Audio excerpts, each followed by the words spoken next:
Today is August 20th, and the boys from the Backpocket have a special, full-length guest. Maddie 2 cents, Decky, headphones. I got nothing. How we doing? Dude, that really threw you through a loop there, having to introduce two people. We got Matt Harein, Maddie 2 cents, and then myself, Decky headphones. We got Andy intros over here. Yeah, just I was crushing going to it. say Decky cheese, but it didn't roll off the tongue as well. No, it's all good. All good. Hey, nothing to worry there. But Matt Harein, how you doing today? I'm doing good. Thanks for having me on, guys. Yeah, this is the second time we've had you on now. The second time, and we're going to be delving into some intellectual topics again for the second time. Yeah. Yes, the first time we had you on was a great debate, and it was gorilla versus grizzly bear. Gorilla versus grizzly bear. I remember. I took over that show, so I remember that. Yeah, that was phenomenal. Just very thankful for you to come on. Podcast 28 with John Abraham, if you guys were wondering which podcast that was. Probably my favorite podcast to date, in my opinion. So it's going to be a great one. Results first process. We got just a crazy thing going on today. But of course, it's a standard episode. Podcast 64. We got average quality. We got a what do we learn in the back end with a feel good story. So stick around. But it's just going to be really flowing. It's going to be like the Nile River. It's just going to be flowing downhill the whole time. You're not seamless transitions from segment to segment. I'm excited. I think we're excited. Should we get into it? A little average quality? Yeah, let's get it. Yeah. All right, I'll start us off. So my average quality, maybe it's our average quality, and I kind of realized it when we were having a conversation about this whole situation, because this is the first time we've had someone on from start to finish, and I'm excited. And we were kind of talking about like how other people have a full show, 3 people, and maybe it'd be on the radio early in the morning, like say 5 a.m., and we were imitating a little radio voice. So picture yourself right now, marketing interns, like you're in the car and you're heading to work, early shift. Yeah, it's 5:30 in the morning. 5:30. You probably got 5 hours of sleep because you went to bed at midnight. You watched You're on Instagram for too long? yeah, Instagram. You watched an extra episode of Netflix. You got deep into YouTube? Yep, there's traffic. Those YouTube chains that you get into where you're like, it's 2 a.m. and you're watching Rabbit hole. mango worms getting taken out of dogs, and you don't know how you got there. Yeah. Yeah, by the way, that is just gross as hell. But regardless, you're not in like the most solid state of mind No, at you're a this little point. dazed, you're still waking up, and it's 5:30, and this show hits air, and it's bam. Welcome, Minneapolis. It's 5:30 here in the morning, and we are live. Good morning, Minneapolis. You're here with your 3 wacky hosts coming at you. It's 5 a.m. We've got an hour of commercial-free radio coming at you right now. Let's get after it, fellas. I'm so excited for it. Thanks for being here. However you may be listening, thank you for listening. This is the Herd Count Cowherd. So that would be our very wildly average intro if we were 5:30 in the morning radio show hosts. I thought mine was pretty over average. Yeah, well, it's then like one Decky- of my best qualities. Yeah, that was pretty actually phenomenal. Decky's probably Mine was below for sure. below, and I It was was just your probably normal. It was just your normal podcast voice. Yeah, no, I didn't change anything. I'm just a normal average guy. This is how I normally talk. This is how I speak. Always on I it. talk that way sometimes. So maybe the average quality is voice inflection, because that's sometimes Deck just goes straight Theo Von, and that's his twang for the whole day. Like he only talks in Theo Von voice. I love Theo Von now. I don't Yeah, know what it is, so dude. that's I'm just obsessed with him. I did I don't know if anyone saw this, but it was on LinkedIn. I'm back in Colorado last week, and I was running. Just went on a quick run, feeling kind of chunky. Take some pounds off. And like 90% of it was uphill. Just battling the whole time. And I was like, Even on the way back. it was a big circle. It was Oh, just like okay. a tilted circle.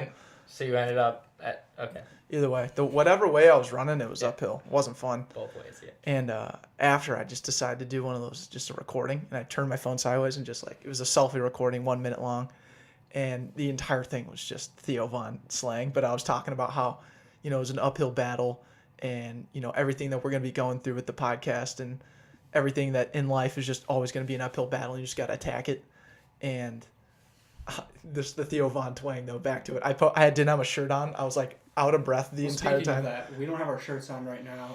Can we explain to our marketing interns? Give them a little picture of what's going on. Yeah. So it's 3 guys, no shirts, in a house that's way too big for us. And we're just in the podcast studio on the 3rd floor, crushing a podcast and abiding by the laws of the house. We set across one rule. You guys know it. It's no shirts. Right. And so, if we're going to record a roommate podcast, it's got to be with no shirts. So yeah, that's the visual for all those marketing interns out there, right? And that rule that rule didn't just pop out of nowhere. Like, we just found ourselves like 4 days in a row all chilling in the living room without shirts on, and we were like, "What's going on here?" And it was just fate. So It was no, it's not natural selection. It was just natural. It happened naturally, and we identified it, and now we force it. Yeah. But transition into Decky's average quality. What would be your average quality today, Deck? Ooh, thanks for transitioning me. And it's actually a little bit of a story. Dave Meltzer's party, a recent guest of the Backpocket, he had, or was supposed to have, I should say, a party, like his 50 for 50 party. We hyped it up last podcast. Yeah, and he invited us. It was our feel-good story. We were super stoked for it. And we had our tickets ready to go. It's 5 blocks away from where we live in Minneapolis, and we're walking there. And we show up to the bar, and no one's there. But, you know what, Andrew and I, of course, stay positive. And not to brag, but we also got him a present because it's his birthday. We got to give him a present. So we got this bag, and we filled it full of some McGoldens because, got to give him a taste of Minnesota from one generation of party to the next. And we gave him a koozie and everything. But we put it in this bag, and I titled it the gift of humility because, he's big on humility. So anyways, long story short, the party gets canceled. So allegedly. Yeah. Well, so what happened was his flight got canceled for some reason. Allegedly canceled. Yeah, allegedly canceled. I called HR. They told me, yep, canceled everything. Couldn't do nothing about Alleged it. HR. Yeah, alleged HR. All of this is alleged. Thank you for reminding me, Matt.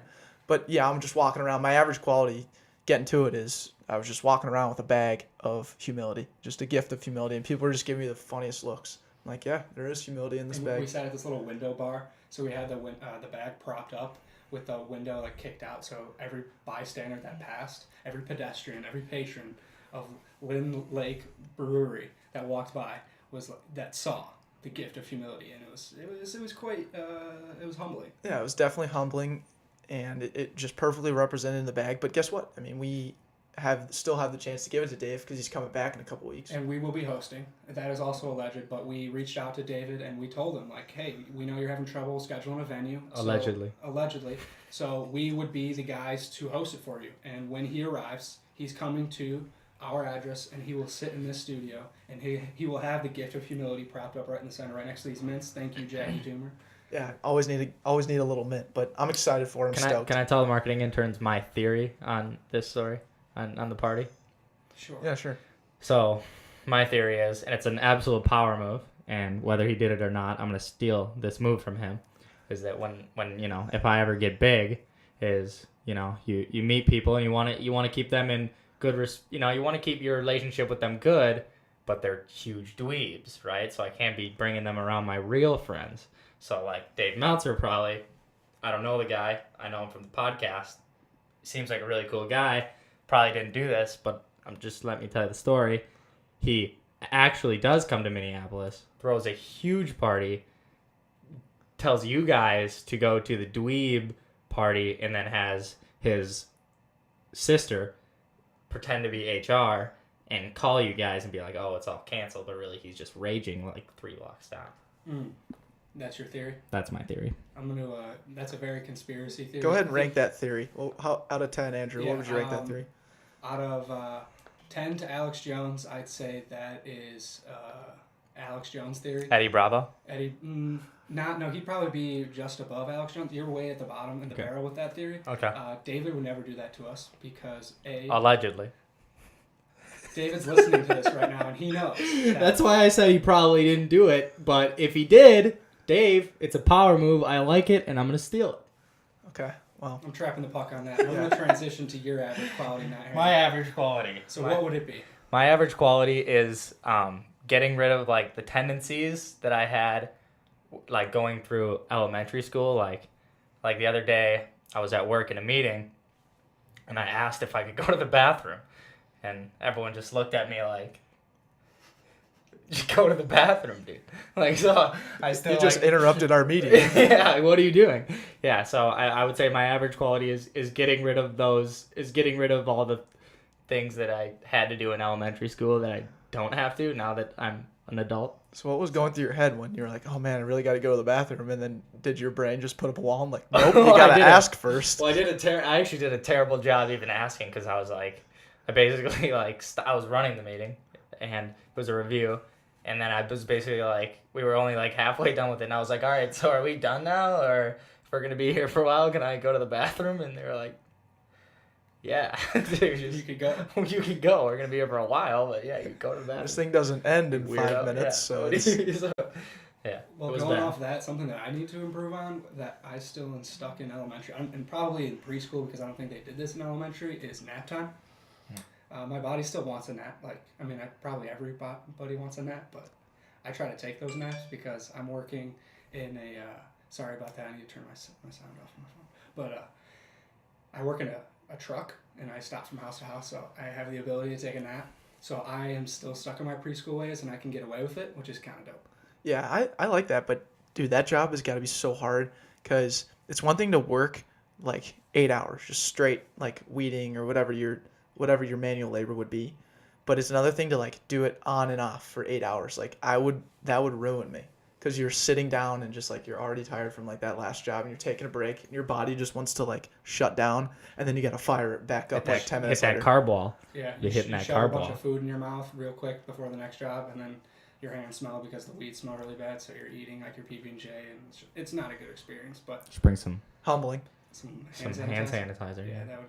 But then probably I'd be the dweeb that David Meltzer thinks I am. You are the dweeb that David Meltzer thinks you Yeah, are. I think we can absolutely soak My that. favorite dweeb, like we by the way. are the dweebs that Dave Meltzer thinks we are, Yeah. and like that's totally fine. And we are I think you absolutely. guys are gonna buying soak- into this conspiracy. Cause No, you're talking, I'll buy into the dweeb part. I'll soak that. Like okay, if okay, deal. because if we meet him one day, which we will, he'll be like, oh my god, these guys are either mega dweebs or like he'll be like, wow, I'm impressed. I thought these guys were more dweebs than they appear. So something to think about. You can always sell yourself more. But seamlessly transitioning from our front end to the interview portion. This is not necessarily an interview though. This is the great debate. Great debate. So this is our fourth great debate. Is that correct? Yeah, let's give a little history lesson, Andrew. Yes. What was the first great debate? Boat versus yacht. No, wait. It was either boat versus yacht or This might be the What? fifth because we've done murder versus assassination. getting vote versus kicked yacht. getting kicked in the balls versus having a baby. Ooh, was that a great debate? Yeah, That was a great debate. Yeah. I remember that. and then gorilla versus Gorilla grizzly versus bear. grizzly bear, and now this is the fourth This is fifth. Yeah. or fifth. Nice. So the great debate, you can clearly see it's a reoccurring segment, and we are very excited to have this one because we kind of had a little prelim the other night. Phil Zhao was here from Homie, and he got to see what the mansion is, what we call our house, and then the boys from the back pocket are living in here, and we got Matt Harein here. So we gave Phil like a little background of like how the great debate works, and we did a little test run, and he got to really experience it, and we got to see all Matt Herron's where he lies in his stance. So we got a little practice. Yeah, and now we know how to attack him. It was kind of like a pregame NFL preseason football game. They were watching. It was film. Yeah, they were watching. Yeah, it was, Got some film. and I got to go back and listen to it or watch the film, and I'm excited about it. We have a lot of good content ready for you guys. To start, we have to decide. We have to set our boundaries or set our sides. So, as most people probably already know, the back pocket, Andrew and myself, are process guys. We love the process because the process will love us. Matt Harein, on the other side, is a results guy. And so we will be debating process versus results, and we probably should define What we mean. what we mean by these things because they could be there's multiple definitions, I should say. So that's the debate: process versus results. Matt Harein is results. The boys from the back pocket are process. Let's begin.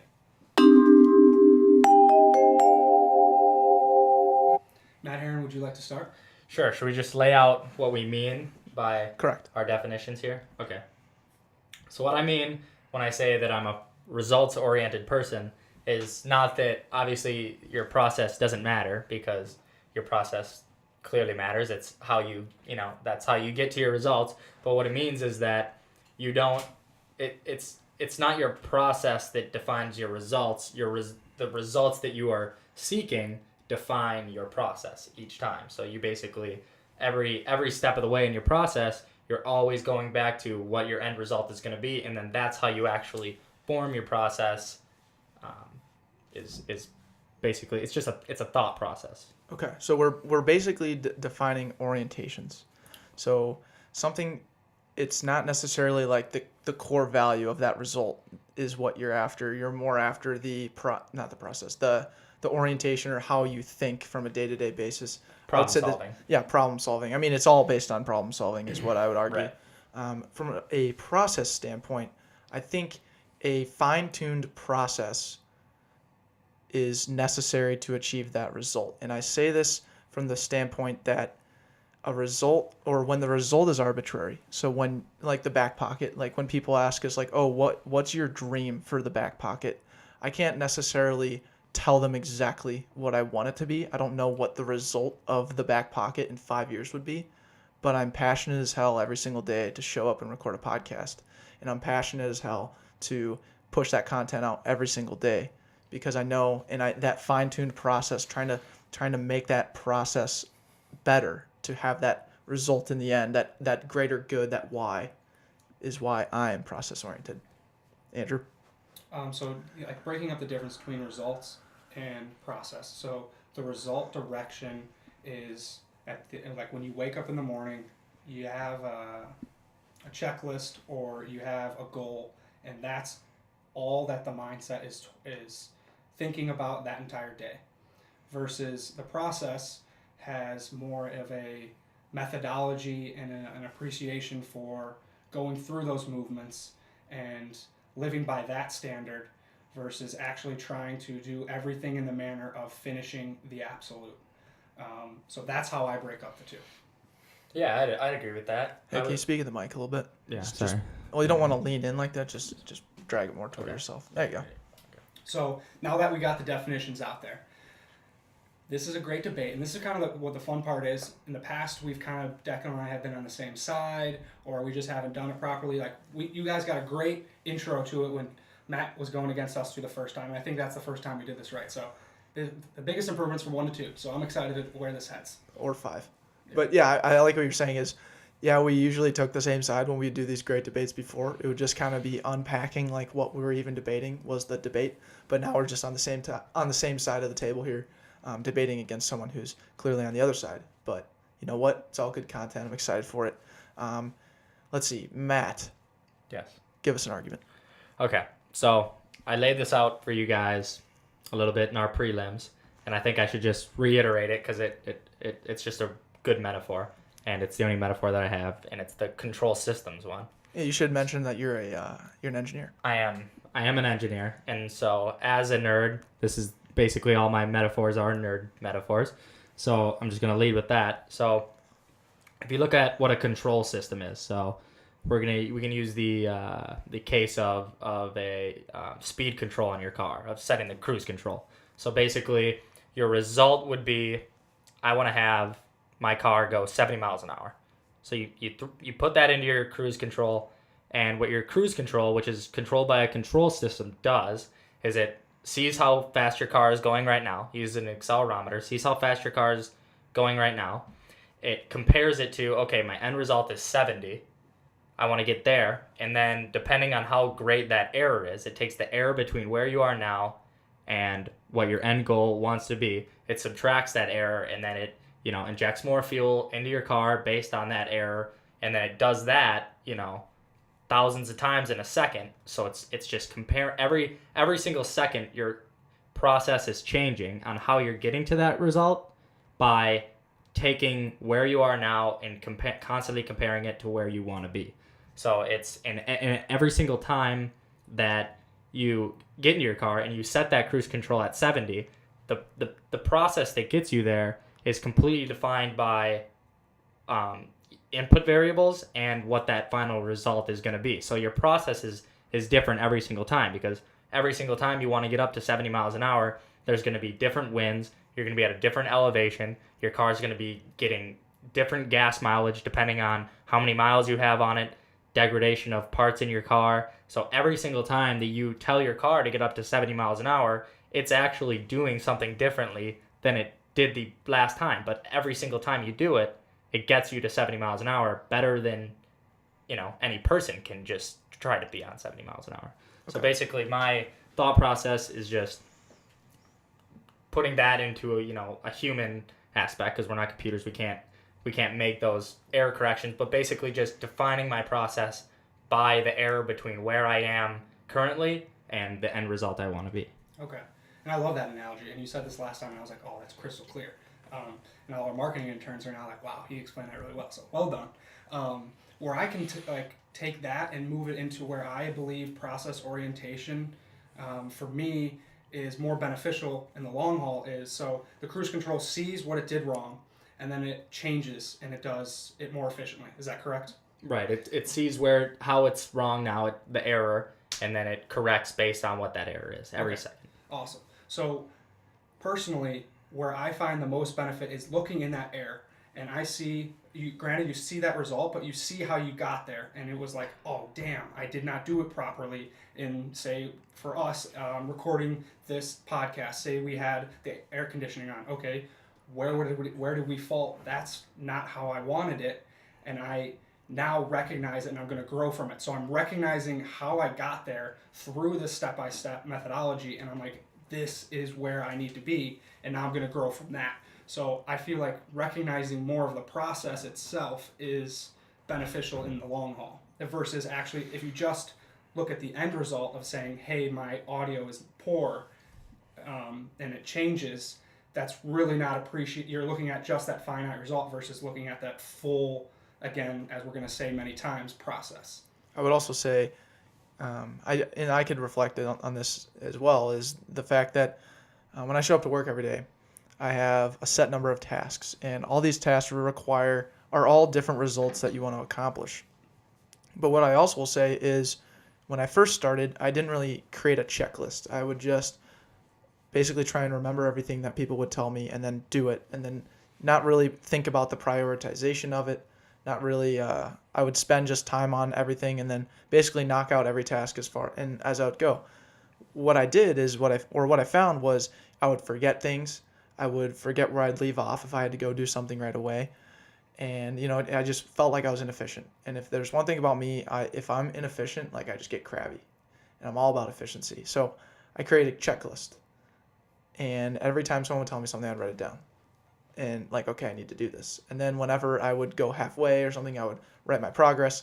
But anyways, the process that I refined was having this checklist. And it just made me much more efficient. I was able to refine my task and understanding that the result at the end of the day at both hands was to complete everything that you wanted to do at that time.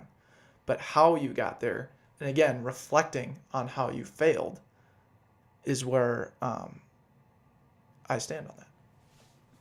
Okay. So like one of the problems I have with, you using you're basically saying that you think that your evolution as a person is more shaped by how you got to something, not what that end result would be. Correct. And I agree with that on some level. One of the beefs I have with being focused on the process is you're relying on the fact that what worked in the past is the right thing to move forward with. So let's say that you had a process that didn't get you to a goal that you wanted to go to, and then you're looking at that process of how you got to somewhere, and you're relying on the fact that the next time you face a circumstance where you're trying to get maybe a similar result, you're relying on the fact that the right process is going to be the same, right? So maybe you didn't do it maybe there was a better way you could have done it before, and that,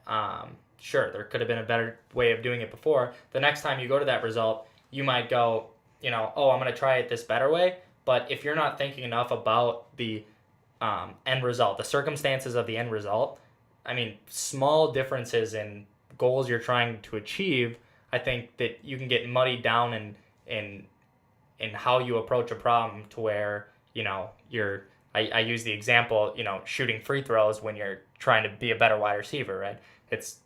That sounds ridiculous when you're putting it in a sports context, but it's very easy to get off on the wrong path, because some of the problems we face at work, some of the problems we face in life are so nuanced, so complicated, that if you're not constantly going back to what that end result is, and when I say results, I'm not just talking about, your final result. You have intermediate goals, and then under those intermediate goals, you have, just the next goal, taking the next step, so that's the end result of, you can have small results, but I think that if you're focusing too much on the process, you're relying on the circumstances being the same the next time you face that problem.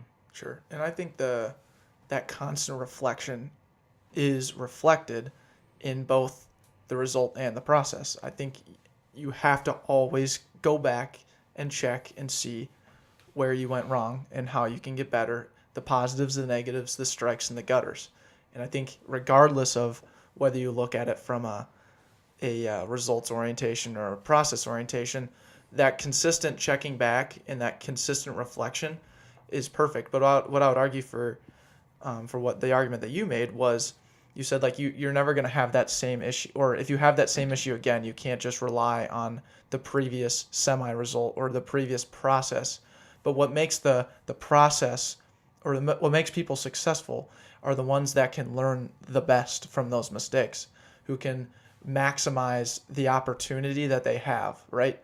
If something wrong happened to me and I looked at it half-assed, where I was sulking for the majority of it, and then at the end I was like, you know what, I can turn this around, I would not be near as good after that, unless compared to if I had, maybe sulked for 5% of it and the other 95% of it I just attacked and said, okay, how can I get better? Right. I mean, I agree with that. And at some point, the two things are very intertwined, but I still think that there's a benefit in, I mean, it's just how you approach the problem, right? So if you're approaching the problem, let's say you have a routine, basically. Process-oriented people, I think, a lot of times have routines. They wake up in the morning, they write down their goals, and they follow the same kind of thing every day. And I don't do that. That's not something that can be very successful for some people, but for me, it's just I try to approach, it's just a critical thinking strategy, basically, that when I see a problem, no matter how small, I'm going, okay, I need to design, I don't know, whatever, some mechanism. I need to pick this object up. I need to design a mechanism that picks this object up and puts it up here. And I go, I look at what my process is for doing that right now, and I compare it and I work backwards. So I go, okay, I want an arm that can pick it up and put it up here. And by seeing what that end result can be, I can work backwards from there and find the best process through looking at the result, and not stray off the path and end up, creating an arm because I created that worked the last time. The last time I created an arm to pick something up, I did it this way, but the parameters might be different the second time. Mm-hmm. And I think I can stand on the same forefront with that. With my job right now is just taking weeds off a beach or taking weeds off of a swim area next to a dock. I see where all the weeds are, and I know where I need to put them. And I can envision, okay, so if I take all of these weeds and I put them here, what's it gonna look like from transporting it this direction? Am I gonna use a wheelbarrow? Am I gonna use my spring rake? Am I gonna use my pitchfork? Am I gonna collect it in this fashion? So working back in that regard can be, you can look at it as the end result, but where I guess the gratification comes from, for me in this job, so a beach is littered with weeds and I need to clean off the beach, and then I need to wheelbarrow all of these weeds into the truck. I find at the end of the day, not the end result of seeing the beach completely cleaned, but the actual performance of working on this beach and figuring out how I got this beach clean, and then it being clean. Okay, where did I feel most gratified? Actually figuring this out, not the end result of cleaning the beach. That's how I would put this into an analogy of the argument. Yeah, I like that a lot, actually. That's huge. What's cool, too, is what I find in this world right now is that football coaches more specifically, are so fine-tuned on their process. And I am so concerned, or so, curious on why that is. And I really haven't unpacked it that much, but the fact that, their goal. Here's how I look at it is the result of a game. So you blow a team out 42-10 or something like that. A coach focused on the process will value every single play of that game and see how you failed and see how you could get better. And you come into that Sunday for film and you're like, damn, feels like we lost based on, just how we're being critiqued right now. And I think that goes back to my statement before. It's like, yeah, you're spending that 95 to 100% on trying to get better, not congratulating yourself on that result, right? And I feel like someone who would be results-oriented possibly would look at that result and then move on to the next goal or the next possibility of a result. Yeah, I mean, we kind of talked about this when we had this discussion in the prelims. I mean, sports can be a good metaphor for this because everyone kind of gets them, but I actually think that it's actually doesn't suffice in this. It's kind of an oversimplification. If you're trying to, extrapolate this conversation to, all problems, how to approach all problems in life, I think sports aren't exactly a good thing because, sports can represent, specific life lessons that you learn, teamwork, how to lose and communication. That's part of the reason why it's so important to have your kids in sports, right? Because they can learn these life lessons where there's, and when the stakes are extremely low, there's really no consequences to making mistakes in sports. But one of the reasons why this isn't a great analogy for this conversation, I would argue, is that the parameters that define a sport the boundaries are so much more strict in a sport than they are in like a real world example, because there's specific rules. There's one way to win the game, so in this, the result is basically thrown in your face on what it is. It's very easy. You score more touchdowns than the other team, you're going to win the game. And then you can, it's very easy to see that and then work back from there and just perfectly fine tune your process and become a master of the game when that result is so, is so blanket out there for you. Like win the national championship. Right. Win the national championship. And at the end of the day, like you're going to be in the gym, and if let's take two people, a person who's trying to solve a real world, maybe super difficult problem at work compared to an athlete who's trying to become, the best at their universe. They're trying to get a starting spot as a wide receiver, right? So that wide receiver, he's going to be in the gym. It's very easy for him to know what to do next, right? There's an outline. People have been doing this for fine-tuning this process for 100 years. It's very easy to focus on the process, right? And that's already been perfectly fine-tuned based on the results. So, he's not going to find himself in the gym shooting free throws on accident. No, he's not going to be like, oh my God, how did I get here? Why am I shooting free throws? I'm trying to become a better wide receiver. No, he's going to be doing catching drills. He's going to be working out. He's going to be running routes. He's going to be watching film. And that when you try to step that over and extrapolate it to super difficult problems where the results are, could be different every single time, and there aren't these specific boundaries that hold in and have these rules set for you where the results are just kind of, just laid out, this is what to do. You could easily find yourself at work, shooting free throws as a metaphor, when you're trying to solve a problem, and you could spend hours, doing things that aren't actually going to get you the end result you want. So yeah, let's stick with this analogy for a little bit. Let's try to let's unpack it. We're going to unpack it. Let's focus on this exact. So comparing the process of sports and the process of a really difficult task at work. Yeah. And considering the benefits being the actual process itself or the results. Is that correct? Yeah. Okay. So with sports, like you said, it's very easy to look at it and say that there's boundaries of limitations. And that's true. But I believe that transitions, the boundaries are not as specific and as visible in a work setting, but nonetheless there are boundaries. Whether it is the amount of technology that you have or the amount of skill that you're surrounded by or the personal skill that you have, you recognize all of those boundaries while you're working through this process. And you can translate this when you have played sports, and you can look at it like, okay, I am in a team of 11 on the football field. I am the safety. This is what I bring to the table. If I do my job this way, then everyone on the other 10 people will be able to do their assigned job properly. That's looking at the basic of a scheme for football. And then the play happens, and as a defense, you need to adjust and figure out what the offense is bringing to you. You can predict versus variabilities of third down, second down, down and distance, all of that. And then the safety has a checklist that they go through. Okay, it's a run. I need to make sure that I stay outside, and the run play comes inside because I have linebacker help inside.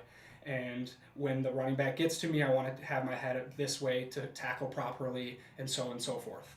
Okay, that's the process of the safety thinking. So then you get to the process of the work employee. You have a project. Let's go back to the analogy you used earlier. You're an engineer, and you have to figure out how to pick something up and move it to a new location.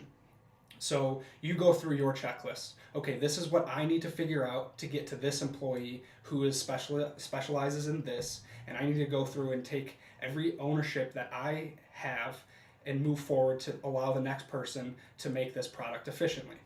And at the end of the day, when I look at both of these pools, both of these situations, I thoroughly, personally, and I believe it is worthy for everyone to look at it this way, it's not the end result that actually becomes rewarding when you go to bed at night. It's how you actually figured all of this out and laid it down on the table to allow other people to become successful and allow yourself to be the best version of yourself.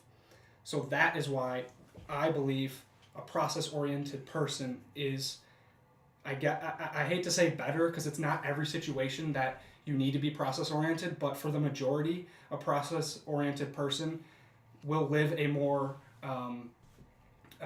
holistic, yeah, they'll have more fulfillment in their life. I mean, I guess some of it depends on, what you care about when it comes down to it. So, I mean, just goes back to, not to be a dick about it, but this kind of goes back to the participation trophy argument. I right? agree. So, I mean. But when you're looking at these two things right now, you can look at the actual step-by-step to figuring out how to create the mechanism of picking something up and figuring out how to stop an offense from gaining a yard. Those two goals, I guess, you can look at every step as a result, or you can look at every step as a next point to get you to where you want to go.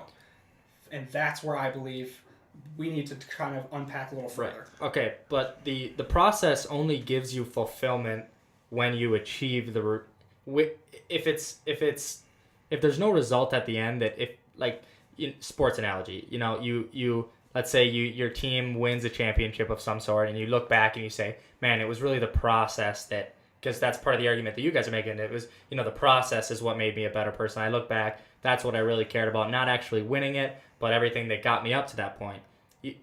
Ask someone who lost that year, they're not getting fulfillment from this process, right? Well, so, I would argue, sorry to interrupt, but I would argue the fact that that's just one result at one point in time. So if someone starts a company and they started when they're 20, they run it for 10 years and it fails, it goes bankrupt and they're left with nothing at 30. Well, was their process that whole 10 years in experiencing trials and tribulations, strikes and gutters, was that all a wash?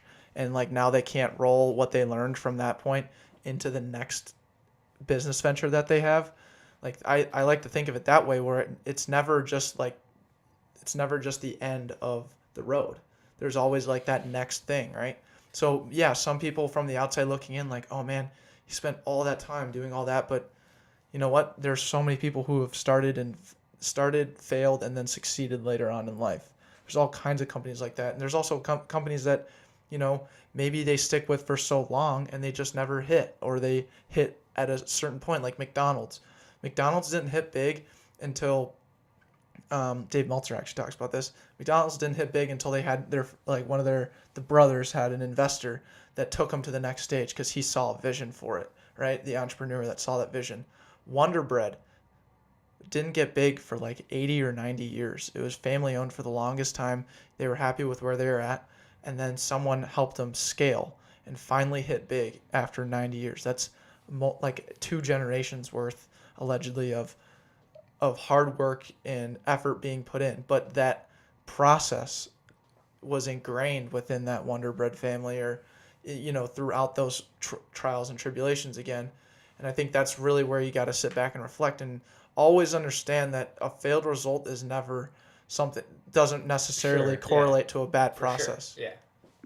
Well, I mean, it doesn't correlate to not earning anything. I'm not saying that failing, that's the biggest lessons you can get is from failing. I'm not arguing against that. I'm more just,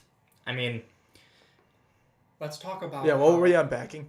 Yeah, well, we were unpacking that, but also this led to what led to the next thing that I kind of want to talk about. Right. You mentioned briefly was there would be no result without the process. Right. You mentioned that. Mm-hmm. Can we talk about that further? Yeah. So, this goes back to like the controls thing. It's not a routine, you're not, you're defining your process is completely defined by parameters that are input from what your end result is going to be. So every single time you approach a problem, your process is actually different. It's not a routine you're following, right? It's a problem solving, I guess in a way it's a routine. It's a problem solving method that you're applying to each, but every single time you have a problem, it's all of the input parameters that you have, the situation that you're in, every input parameter you can think of to that as that problem facing you is going to be different the next day, even if it seems like it's the same thing. So your process is being manipulated and created by constantly comparing where you are right now to what you want to be, what you want your end result to be. It's, it's the control system. And then, there's a million different examples that you could use for that, but basically that I'm arguing that it's more effective, at least for me, to create my process by looking at the end results that I want, clearly defining the goals and working back to create the process that works best. And this is also like what kind of problems do you want to solve, right? So like I think when you're focusing on the process, in a way, you're only solving problems that have already been solved to one degree or another by someone else, right? So on the football field, you're trying to solve a problem that one team solves every single year, right? And they solved it better than you solved it, right? But if you're trying to do innovation, right? If you're trying to do something that someone else has never done, there is no process to even look at, right? You have to create your own process. And the only way to create your process is by knowing what your end result is going to be and creating your process based on the inputs of your life and the end result that you want to have. What about reflecting on the people who have gone after that innovation before? So if you're creating like a new wind turbine, I would say that one of the first things that you'd want to look at is the people who tried to design it before. That's one of the input variables that you're using to create the process that you're going to use to solve the problem that no one else has solved before. So with every innovation, I believe that people look back into a process that they can improve on. So if you look at the innovation of Facebook, they address the problem that people fall out of friendships because they have a lack of communication and they can't find each other because texting and emailing and phone calls was not enough. So Mark Zuckerberg addressed this problem by creating a platform that's never been addressed before. But by doing that, he looked at every single thing that was out there and how it was presented, and he was like, okay, I need to tweak it in this way, and I need to put it on something that's never been done before. So he was figuring that out through others that have already done it. I don't believe he was the sole person to ever come up with this idea, or the process of actually coming up with this was not just him doing something completely new, to an extent. I agree, but to me, that what you just defined as results oriented, right? Because he's not changing the way people approach these problems, right? He's changing the end result of what these things do, right? So he's taking the results of other people. He's saying that result isn't sufficient. That result isn't sufficient. I don't like that result. He found a new result that no one had ever achieved before, and he used some of the same processes to get that. But I'm guessing that he the most difficult part about creating Facebook, probably wasn't. I guess I'm just kind of talking out of my ass What would here. you But think the biggest problem with starting Facebook? well, I'm guessing the most impressive thing to me is the vision of the thing, right? Is actually defining the result that what became Facebook, right? To me, that's the Steve Jobs thing. Steve Jobs wasn't an engineer, but why was he so amazing? Is because the result that he was able to define was something that no one even knew they wanted or knew could be a thing, right? So he defined that result, and then there is no process for achieving the first iPhone, right? That process doesn't exist. So he defined a result that no one had even conceived of, and then he worked back from his vision to create that, to meld his own process.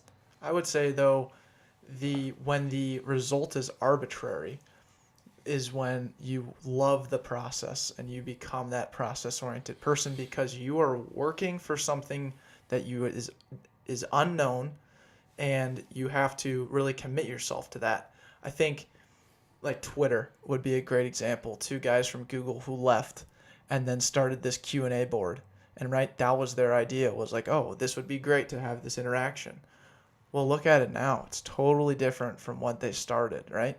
That result was something completely not opposite, but different, right? Steve Jobs' idea, we have to remember that it was started as the iPod, and there was a computer before that. He went from trying to compress something down to something much simpler, and then when the phone started coming out, he put 2 and 2 together. And I think that awareness, that sensory acuity that Tony Robbins talks about, what enabled him to put 2 and 2 together and make that iPhone. But I think his message at the end of the day was very simple, and it was that simplicity. How can I make life more simple? Right, but do you think he achieved that end result by defining a routine? Sorry. Do you think he found that end result by defining a routine that he did? So like he woke up in the morning and did all the same stuff, and then the iPhone just fucking jumped out of, one day he was writing down his checklist of things to do, and there it was, and it was finished on his desk. Well, no, I'm sure there was obviously, it's more detailed than that, but I think waking up every single day with the motivation to design something that makes life simpler, and the motivation and the tenacity, the drive to, unfortunately, Steve Jobs was just so ignorant of his health, right? He was so concerned about his passion for trying to make Steve things. Steve Jobs is a process-oriented person. Correct. I would argue. No, he is. He is? Okay. So maybe this is already out there. Maybe someone's already made this point, but through this conversation or the debate that we've had so far, I believe what we're really debating is exactly what you kind of mentioned and you've already mentioned. So the thing that you look at when you finish something, is it again, we can look at the example that we've used already, the robot moving. The robot Yeah. engineer. You have to develop something to pick something up and move it. Okay. If it actually works, great. That's the result. That's what a process-oriented person would look at as the most beneficial portion. What results? Did I say results? But you said process, but you meant results. I meant results. Would look at that being most beneficial. A process person would look at something that you kind of mentioned already is arbitrary, the intangible aspects. So with Steve Jobs, he was not a people person. He did not care what other people thought. He only wanted to make the best product and make a ton of money. That's what the articles say. That's what the books say. I'm paraphrasing. But a process-oriented person would go through this whole thing and truly care about the finite details of people relations, of being, efficient with your money, being organized in a certain fashion. So I guess what we're really arguing is versus like the emotional thing versus the actual tangible script writing train of thought. Are you trying to just get there and accomplish this, or are you trying to do something in a way that helps other people around, helps yourself grow? It just grows you as a person. Grows you as a person. The evolution of... No, but I get that, but I think, that only happens in hindsight of achieving something, of achievement, right? So you... Again, achievement or failure. both. That can both be Well, said. I mean, I would argue that in a massive lifetime of failure, of just pure failure without any W's, like you're just talking to a guy who just loses at everything he ever Hugh has Jackson done. with 2 years at the I mean, Browns. that won. guy's life stunk, and it doesn't matter how many lessons he learned along the way. You know, he never. I mean, at the end of the day, there has to be something tangible to get any benefit out of your process. I totally agree that after you finish a problem, the thing that grows you as a person definitely isn't the final product, right? I mean, that's what matters in economic terms, but in personal growth, I agree that it's your process of how you're getting there that grows you. But at the end of the day, I mean, what are we doing? You know, like, do you care what gets put on the table, or do you care? I mean, this is the participation trophy award. No, yeah, absolutely. But not the participation. The process-oriented person is not trying to make sure everyone sees a reward. That's not what a process-oriented person is striving to do. A process-oriented person is making sure that everyone has had an opportunity to achieve that award. If they didn't, then they failed and they did not get it. They did not get that trophy. They did not get first place. They were just a participant. But that happened. Okay, fine. Do you have an opportunity to do it again? Yes. Then they change their methodology and they move forward. A process-oriented person is not about giving every single person the actual tangible reward. Right. But why go back and change your process? If you want to be a winner, in the long run, you know, you could make that one sale right at the beginning because of some arbitrary reason. If you just stuck with that the rest of the time, you'd be broke. Right, in but 5 years. that's a process oriented thing. But why would you champion that one thing that you knew you got it, right? You got the 5K or you made that sale. But if you really went back and look at it, you're like, oh, he only gave it to me because he felt bad for me. No, but that's 100% what I'm saying about like my thought process is. So the next time I go to approach a sale in that circumstance, I'm not going to be looking back at my process. My process, how I did it before, isn't going to matter, right? I think we're saying the same thing. Yeah, we're saying the same thing. Okay. I mean, if I made a sale, it doesn't matter how I made that first sale. The next time I make a sale, it's going to be totally different. And if I approach it with the same process, right? It could be 100% of a failure because I mean that might be the perfect metaphor, right? Because each person is different. Each person is going to react different in a sales scenario. You have to talk to people different based on, you know, you're always engaging with what their, you know, vibe is, what you're feeling them out, and you're always making that error adjustment in your behavior to fine tune your process. If you approached a sale every way at the same time, you know, you're just watching Grant Cardone videos and you're just throwing out his lines out there. I don't think that's gonna work, right? Yeah, every situation's totally different. I think. Oh, you got it, Andrew. yeah, I'm going to say we're tending to beat the dead horse a few times. A little bit, yeah. Throughout many of these points that we've made. So I'm going to bring up one final point and see. Bring it home, Yeah, kids. and see where our argument lies on this stance.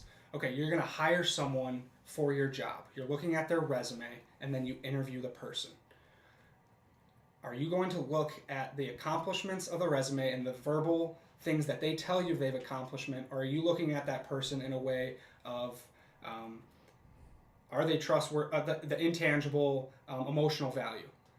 I think those are the differences of when someone is hiring.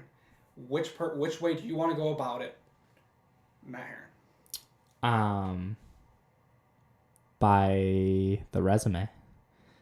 And are you saying that to stand by the argument? No, I mean, like, so there are a couple of studies that they've done with this where the number one thing that it's the best predictor for someone doing well in a job is a person's IQ.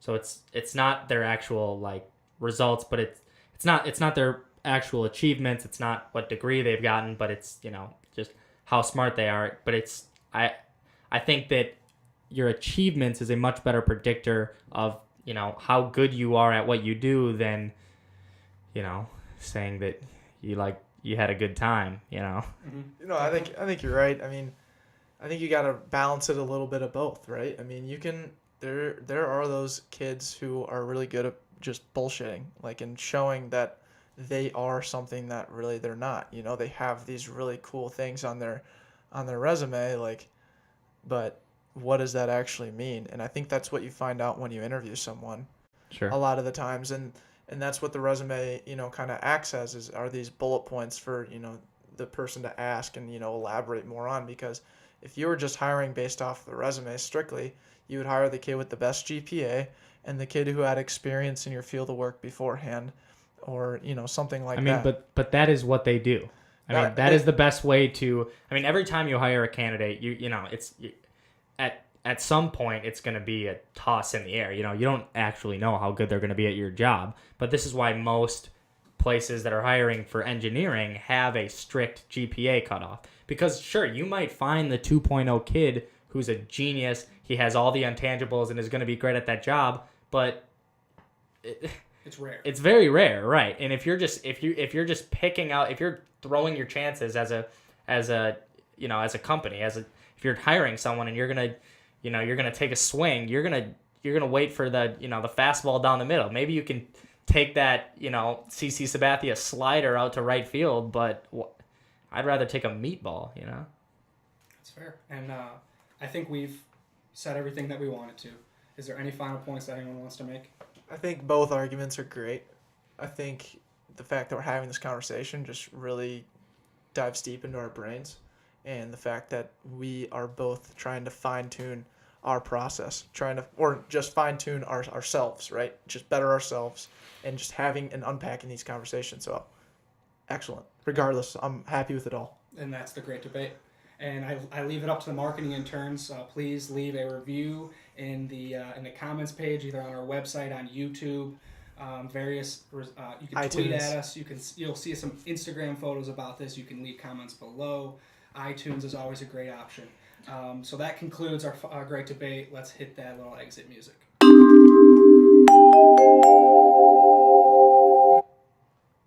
Okay, so that's the great debate, and I want to do a little reflection real quick on the great debate before we get to our What Did You Learn in a Feel Good story. So this is the back end of our show. So thank you, marketing interns, for making it this far. We really appreciate you. You guys are a tier above the rest. You know the drill. Final reflection, real quick. I want to say that through this conversation, I firmly believe that it reinforces a mantra that my dad has kind of taught me, and I've kind of seen through in my life. Moderation is so key. I mean, we've said it in many occasions throughout the scenarios that we gave as examples, that results and then the process have these different beneficiary factors, and you can look at it this way, but at the end of the day, you need to have balance. I was a perfect example. I probably guilted myself into falling into a results-oriented person a few times during the examples, and I could see myself talking through it, and I was like, oh crap, this is results-oriented. I'm like, but at the same time, that's great. Like you said, right. You need to have the result in there, because if you don't try to win, you're going to be a loser. And you can be a loser for many times. That's fine. That's not wrong. But you have to try to change, and you have to be a winner at some point. There are must-win opportunities at some point. I totally agree. The balance is so crucial. And yeah, I kind of felt that way as well. Like when we're unpacking all this, I'm like, man, I'm just like, is there a difference? There's really not. I mean, I think there is, but honestly, having this conversation is like the most important part about it. Like, everyone has to be a little bit process oriented and conversation. Listening to this conversation makes you a better person. No, absolutely. Having the conversation, that's the thing. Like, people will shy away from it and be so firmly stuck in their ways and not give in to hearing the other person out. And I felt like in this instance, we did a great job of just listening and saying, oh, that's a really good point. I'm going to try to combat it as a results-oriented person and say it in this way.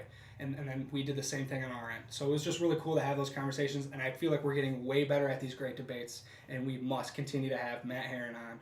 And maybe one of us needs to join his side, because I keep feeling bad that two people attacking. It's all right. I'm the master debater. Yeah, you are. You know what I'm saying? Yeah. That's a great pun, dude. I love that. In the future, maybe Matt and I come at you, Declan. Yeah, that would be a fun sight to see. Yeah, well, I think it just depends on what we're arguing, right? Yeah, that's fair. This is how bad the Broncos are going to be this year. Oh, we don't even need to talk about that. 4-12. Jesus. I think like 3-13. 3-13. Oh, what do you got, Doug? I guess one thing that was 6 really and 10? cool well, here's one thing that's really improved 0-16. is our talk and our conversation that We're we've gonna be had. on Hard Knocks next year, looking like a John mess, looking like the Browns. Well, first off, John Elway would never do Hard Antonio Knocks. Brown's going to rehab. What? Oh wait, that's the wrong team. I was talking crap on Andy's Speaking team. to the mic, Matt. Sorry, Speaking of kids. the mic. Speaking of speaking Sorry, into the kids. mic, though, we've just gotten way better at talking, like having a three-way conversation. I would say like the first 12 minutes were so brutal.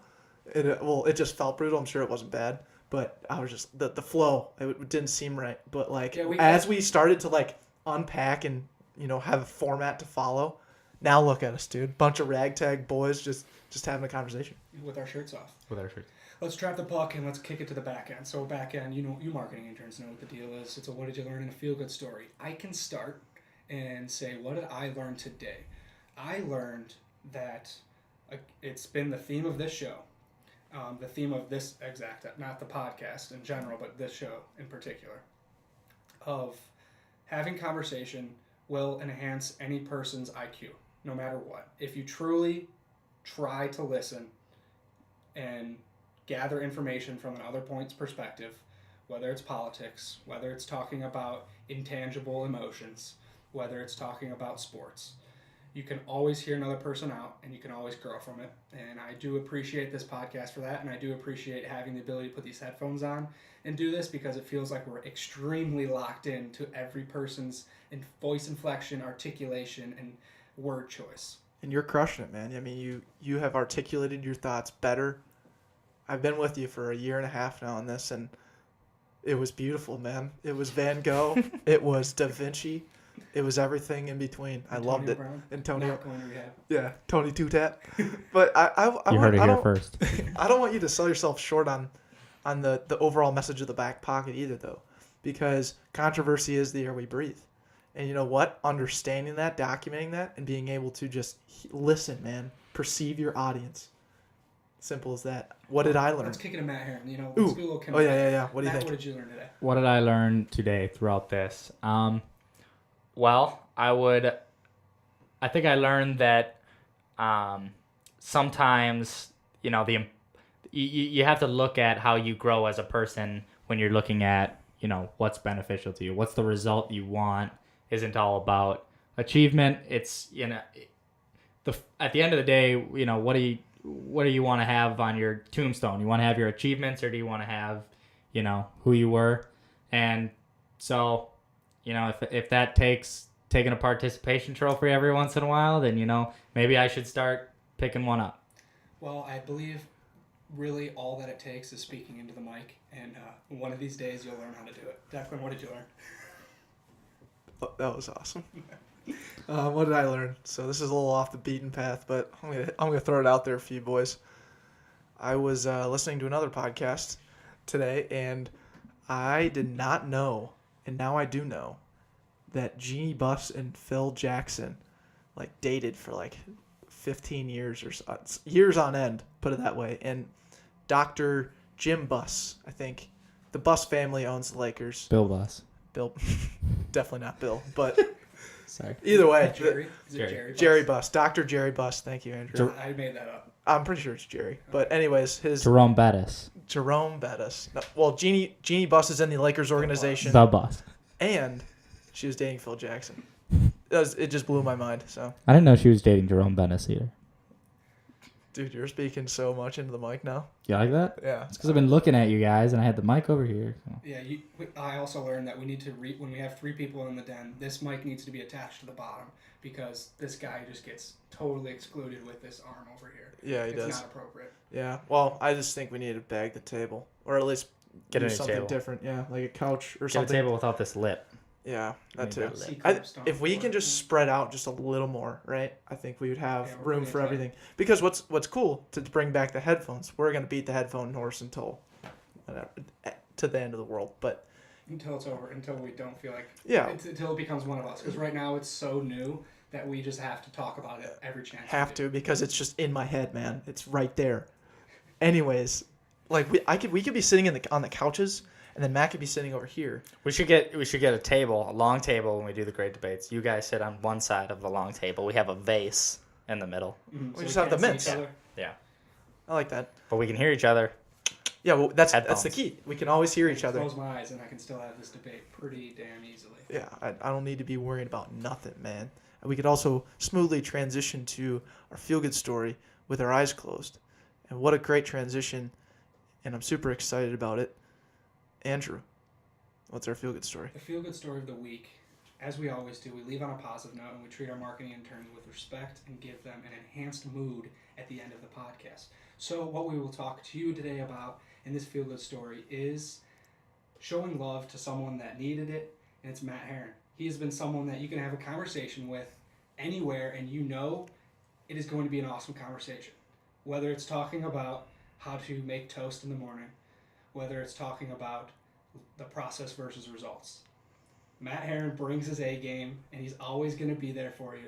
So thank you, Matt, for coming on the show and being a part of this hour-long podcast with us. This is the first time we've ever done this, and I think it can be done again because of the legacy that you have left before you. That was beautiful. I love you guys.